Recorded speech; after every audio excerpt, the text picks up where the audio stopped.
आइए देखते हैं डीटीवी न्यूज।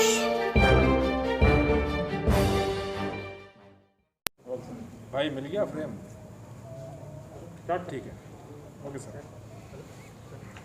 आज एक बड़ा खुशी और तारीख़ी दिन है हमारी पॉलिटिकल पार्टी के लिए कि बिहार प्रदेश में एमआईएम पार्टी को बिहार की जनता ने ना सिर्फ अपने वोटों से बल्कि अपनी मोहब्बतों से इतना नवाजा कि मेरे पास अल्फाज नहीं है कि कैसे मैं उनका शुक्रिया अदा कर सकूं।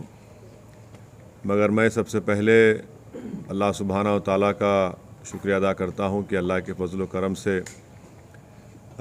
मजलिस इत्तेहादुल मुस्लिमीन को एक तारीख़ी कामयाबी बिहार में मिली है। मैं साथ ही साथ जो हमारे बिहार प्रदेश के अध्यक्ष हैं जनाब अख्तर ईमान साहब का और जनरल सेक्रेटरी आफ्ताब साहब का, आदिल साहब का और तमाम बिहार के मेरे पार्टी के ज़िम्मेदारों का शुक्रिया अदा करता हूं कि उनकी बड़ी सख्त जिद्दोजहद और मेहनत रही और उसी मेहनत का नतीजा रहा कि आज हमको एक बहुत बड़ी कामयाबी हासिल हुई। साथ ही साथ में हमारे जो एमआईएम पार्टी के ऑब्ज़र्वर जनाब माजिद साहब जो हैदराबाद के साबिक़ा मेयर रहे हैं, जो पिछले 5 साल से रेगुलर बिहार को जा रहे हैं और अख्तर ईमान साहब के साथ उन्होंने पार्टी को मजबूत किया है, मैं उनका और जो हैदराबाद से महाराष्ट्र से इम्तियाज़ जलील साहब आए, डॉक्टर गफ़ार क़ादरी, सैयद मोइन, फ़िरोज़ लाला और उत्तर प्रदेश से हमारे शौकत साहब, ये तमाम लोग वहाँ पर आकर कई दिन 20 दिन कैंप किए, मेहनत किए, इनका भी मैं शुक्रगुज़ार हूँ। मैं इस मौके पर जनाब कुशवाहा साहब का, बहन मायावती का, देवेंद्र यादव साहब का, राजभर साहब का भी शुक्रिया अदा करता हूँ कि हम लोग उनके साथ ग्रैंड डेमोक्रेटिक सेकुलर फ्रंट बनाए, हमने साथ इलेक्शन लड़ा। और मैं सीमांचल की जनता का दिल की गहराइयों से उनका शुक्रिया अदा करता हूँ कि उन्होंने मजलिस के उम्मीदवारों को कामयाब किया। और मैं उनको तयक़ुन देना चाहता हूँ कि हमने हमेशा इस बात को कहा है कि जब हमने बिहार में अपनी सियासी सफ़र का आगाज़ किया तो हम इस बात का वादा किए थे और आज भी हम ये कह रहे हैं कि हम सीमांचल से इंसाफ कराएंगे। सीमांचल की सरज़मीन पर बसने वालों से पिछले 60 साल से इंसाफ नहीं हुआ। वो ना सिर्फ बिहार बल्कि पूरे भारत का सबसे पिछड़ा इलाक़ा है। इसीलिए सीमांचल से इंसाफ की लड़ाई ये जारी रहेगी और जो हमको सीमांचल की जनता ने हमारे उम्मीदवारों को वहाँ पर विधायक बनाया है, इंशाअल्लाह ताला हम उनके भरोसे पर पूरा उतरने की कोशिश करेंगे। जो वहाँ के मसाइल हैं, जो वहाँ का बैकवर्डनेस है, जो वहाँ पर बाढ़ आने के बाद जो ज़मीन कटती है, वहाँ पर स्कूल, डिग्री कॉलेजेस नहीं है, अस्पताल नहीं है, ये सब चीज़ें हैं जिस पर हमको हमारे पूरे विधायक मिलकर इस पर पूरी कोशिश करेंगे। और जो भरोसा और एतमाद हम पर किया गया है, हम इंशाअल्लाह ताला उसकी पूरी मेहनत करेंगे और जो हमने आवाम से वादे किए थे उसको पूरा करने की हम पूरी कोशिश करेंगे। मैं फिर से बिहार प्रदेश की जनता का शुक्रिया अदा करता हूँ। आपने हमको अपनी मोहब्बतों से, अपने आशीर्वाद से, अपने वोटों से नवाजा है। हम 21 कैंडिडेट खड़ा किए थे और उसमें से 5 कामयाब हुए हैं। जहाँ पर हमको कामयाबी नहीं मिली, हम वादा कर रहे हैं कि हम फिर से वहाँ पर जाएंगे। क्यों हमको नाकामी हुई, उसकी क्या वजूहात हैं, उसको हम अपनी कमज़ोरियों को दूर करेंगे और बिहार में हम एक इससे ज़्यादा हम एक बड़ी पॉलिटिकल फोर्स बनने की पूरी कोशिश करेंगे। मैं साथ ही साथ बिहार की जनता का भी शुक्रिया अदा करता हूँ कि उन्होंने इस कोरोना के वायरस के दौरान भी निकल कर अपने वोट का इस्तेमाल किया।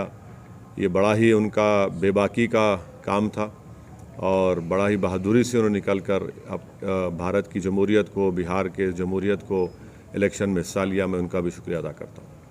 सर, आपकी एक सीट थी जिससे आपने बिहार में आमद की थी अपनी, उस सीट को, किशनगंज की सीट को आप हार गए, क्या कहोगे? मैंने जैसा कहा अभी कि यकीनन कोई ना कोई कमज़ोरी होगी, ख़ामी होगी जिसकी वजह से हमने वहाँ की आवाम का एतमाद हासिल नहीं कर सके, इस पर हम बैठकर बात करेंगे जनाब कमरुल्लाह साहब से और उन कमज़ोरियों को दूर करेंगे और इंशाअल्लाह ताला हम दोबारा उस सीट को उस पर कामयाबी हासिल करेंगे। सर आप तकरीबन 15 दिन वहाँ पे कैंपेनिंग किए और मैं वहाँ पर 65 सभाएं मैंने की, जनाब कुशवाहा साहब के पार्टी के कैंडिडेट्स के लिए, बहुजन समाज पार्टी के कैंडिडेट्स के लिए, और फिर उसके बाद हम अपने पार्टी के कैंडिडेट्स के लिए कैंपेनिंग में हिस्सा लिए। तो हमारा तो मकसद ये था कि हम कुशवाहा साहब को अपना चीफ मिनिस्टर कैंडिडेट बनाकर पेश किए थे। हम तो इस डेमोक्रेटिक सेकुलर फ्रंट के लिए हम मेहनत कर रहे थे। अब तक जो नतीजे आए वो हमारी क्या बोलना चाहिए, हमारी ख्वाहिश के बरक्स हैं, उसके अपोजिट हैं।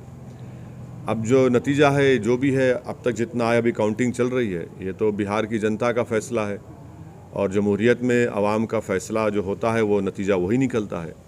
तो अब मैं कौन होता हूँ जब इतने बड़े बड़े सेफोलॉजिस्ट उनके प्रेडिक्शंस गलत निकले। तो असदुद्दीन ओवैसी तो ट्विंकल ट्विंकल लिटिल स्टार है, तो हम तो अपना जो काम करना था हम किए। अब देखिए फाइनल नतीजा जब आता है जब ही कुछ बताया जा सकता है। फाइनल नतीजा अगर ज़रूरत पड़ी तो क्या आरजेडी के साथ जाएंगे सर? देखिए प्रसाद साहब, हमारी लड़ाई जो है सीमांचल के इंसाफ की लड़ाई रही है और मैंने अभी शुरुआत में ये कहा कि सीमांचल ना सिर्फ बिहार बल्कि भारत का सबसे बैकवर्ड एरिया है और जितनी पार्टीज़ को उनको सत्ता मिली, इख्तदार मिला, उन्होंने सीमांचल से इंसाफ नहीं किया। मिसाल के तौर पर जितने एजुकेशन इंस्टीट्यूट्स हैं वो या तो पटना, नालंदा या फिर दरभंगा के अतराफ़ में बनाए गए। एम्स लाया गया तो सीमांचल को उससे महरूम कर दिया गया। एक गवर्नमेंट का अस्पताल सीमांचल में नहीं है। हर साल बाढ़ की वजह से हज़ारों एकड़ ज़मीन कट जाती है, फसल बर्बाद हो जाती है और फसल का उनको मुआवजा जो 3 डिसमिल ज़मीन मिलना या उसका मुआवजा मिलना वो नहीं मिलता। सबसे ज़्यादा पलायन वहाँ के नौजवान दिल्ली, हरियाणा, पंजाब जाकर वहाँ के खेतों में काम करते हैं।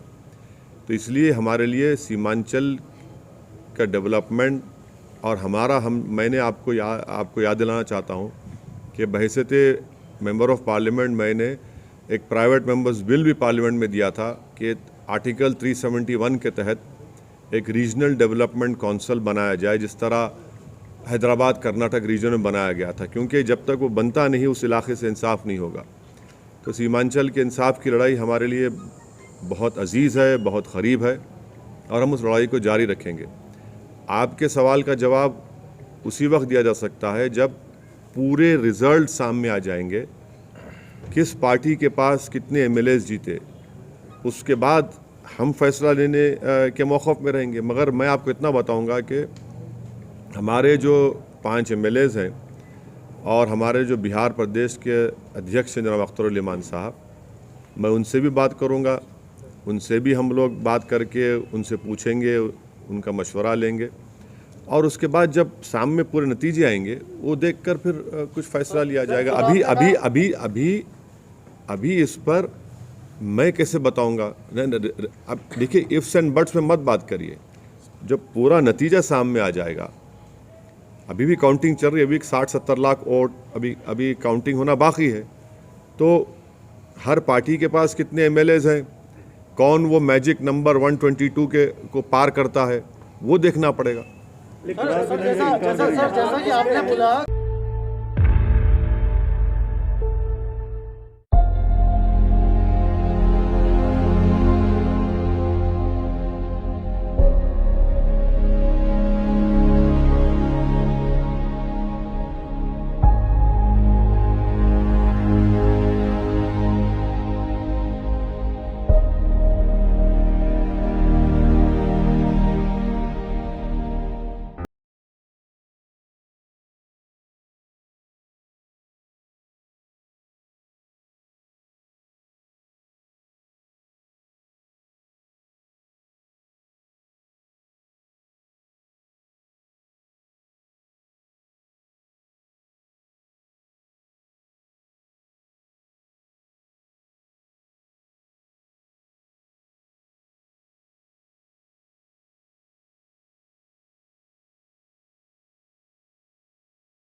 अस्सलाम वालेकुम। पुराने शहर के लोगों के लिए बहुत बड़ी खुशखबरी, पिस्ता हाउस के जानिब से कोटला अलीजा फर्स्ट फ्लोर पे हमारी बेकरी के ऊपर प्रीमियम लॉन्च स्टार्ट किया गया है। ये जो प्रीमियम लॉन्च है ये ख़ास तौर से जो है फैमिली के लिए है। आप लोग सब लोग फैमिली के साथ आइए और यहाँ पर जो हमारी स्पेशलिटी है वो है Bronsted chicken, Bronsted fried chicken. बहुत ही अच्छा टेस्ट है और एक नए टेस्ट के साथ हम लोग यहाँ पर जो है सर्व कर रहे हैं। आप सबसे रिक्वेस्ट है फैमिली एंड फ्रेंड्स के साथ आइए और इसका टेस्ट कीजिए। Thank you.